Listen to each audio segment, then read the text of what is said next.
আরো একবার মহাকাশের বুকে ঘটতে চলেছে এক মহাজাগতিক ঘটনা, যেটা দেখার পর আপনার চোখ জুড়াবে। বন্ধুরা, আগামী 28শে ফেব্রুয়ারি আকাশের বুকে ঘটতে চলেছে এক বিরল ঘটনা, যা কয়েক যুগ পর পর একবার করে আমাদের সামনে আসে। এদিন আপনি আকাশে খালি চোখেই দেখতে পারবেন 5টি গ্রহ। হ্যাঁ, পৃথিবী থেকেই আপনি মহাকাশের 5টি গ্রহকে খালি চোখেই দেখতে পারবেন এবং সেগুলো কেমন তাও বুঝতে পারবেন। 28শে ফেব্রুয়ারি রাতে ঘটতে যাচ্ছে এক মহাজাগতিক ঘটনা। এছাড়াও এই ঘটনার মারাত্মক প্রভাব পড়তে পারে এই পৃথিবীতে, যা সবচেয়ে বড় প্রভাব পড়তে পারে আমাদের ভারতবর্ষের বুকে। জ্যোতির্বিদরা মনে করছেন প্রতিবেশী রাষ্ট্রের সঙ্গে ভারতের সম্পর্ক খারাপ হতে চলেছে।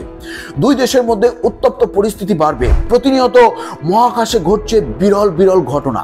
পৃথিবীর বাইরের জগৎ নিয়ে আমাদের জানার বা দেখার কৌতূহল বরাবরই বেশি। তেমনি 28শে ফেব্রুয়ারি ঘটতে চলেছে এই চমকপ্রদ ঘটনা। সেদিন মহাকাশের 7টি গ্রহ চলে আসবে একটি রেখা বরাবর। এগুলো একসাথে অবস্থান করবে পারস্পরিক সম্পর্কের মতো। এদিন আপনি খালি চোখেই দেখতে পারবেন। সেখান থেকে 5টি গ্রহ সেই রাতে বুধ, মঙ্গল, বৃহস্পতি, শুক্র, শনি, নেপচুন এবং ইউরেনাস, এই 7টি গ্রহ একটি নির্দিষ্ট রেখা বরাবর চলে আসবে, যা পৃথিবীর বাইরে এক অসাধারণ প্রক্রিয়া উপস্থাপন করবে এবং বিরল দৃশ্য সংঘটিত হবে। সেখান থেকে খালি চোখে দেখা যাবে 5টি গ্রহ। সেগুলো হলো বুধ, মঙ্গল, বৃহস্পতি, শুক্র এবং শনি। অর্থাৎ 28শে ফেব্রুয়ারি আপনি 5টি গ্রহ খালি চোখে দেখার সুযোগ পেতে পারেন। তবে আপনি যদি টেলিস্কোপ ব্যবহার করেন তাহলে 7টা গ্রহের সবগুলোই দেখতে পারবেন। সেদিন সূর্যাস্তের পরপরই এগুলো একটি সমরেখায় চলে আসবে। সাধারণত জানুয়ারি ও ফেব্রুয়ারি মাসের রাতের আকাশ পরিষ্কার থাকলে বুধ ছাড়া সবকটি গ্রহই পৃথিবী থেকে দৃশ্যমান হয়। একে গ্রহের কুচকাওয়াজ বলেও ডাকা হয়। তবে 28শে ফেব্রুয়ারি আবহাওয়া পরিস্থিতি যদি ঠিক থাকে তাহলে সবগুলো গ্রহকে এই পৃথিবী থেকে দেখা যাবে। কেবল ঘটনাক্রমে এগুলো তাদের কক্ষপথের এই অবস্থানে থাকে।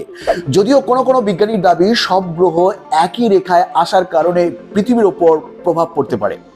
জার্মানি হেলথ হোল ট্রুথ জেন্ট্রাম পদার্থবিদ ফ্রাঙ্ক স্টেফানি মনে করেন শুক্র, পৃথিবী ও বৃহস্পতির সম্মিলিত জোয়ার ভাটার শক্তির মধ্যে এর উত্তর পাওয়া যেতে পারে। এছাড়া স্টেফানের হিসাব নিকাশ অনুসারে শুক্র, পৃথিবী ও বৃহস্পতি গ্রহ একই সরলরেখায় আসার কারণে সৌর কার্যকলাপের সময়কাল 11.07 বছর হবে, যা আমাদের দেখা সৌরচক্রের দৈর্ঘ্যের প্রায় সমান। তবে এ ধারণার ব্যাপারে সবাই একমত নন। অন্যদিকে 7টি গ্রহ এক সরলরেখায় আসায় পজিটিভ ও নেগেটিভ উভয় প্রভাব সমাজে লক্ষ্য করা যাবে বলে জানাচ্ছেন জ্যোতির্বিদরা। তাদের মতে প্রতিবেশী রাষ্ট্রের সঙ্গে ভারতের সম্পর্ক খারাপ হতে চলেছে।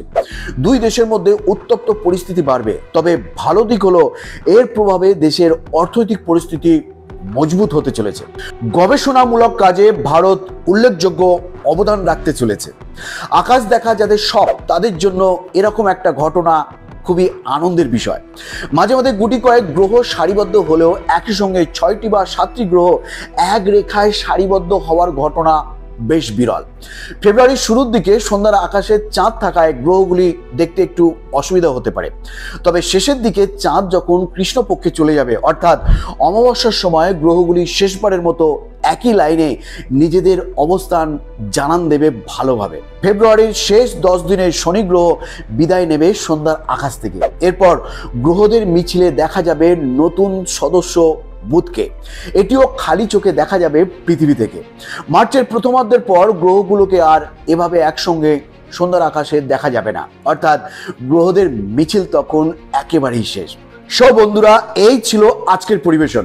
আজকের ভিডিওটি যদি ভালো লাগে অবশ্যই একটি লাইক করবেন এবং এই ধরনের মহাজাগতিক দৃশ্য যদি আপনার পরিচিতদের সাথে একসাথে দেখতে চান তাহলে আপনার পরিচিতদের মধ্যে অবশ্যই শেয়ার করুন।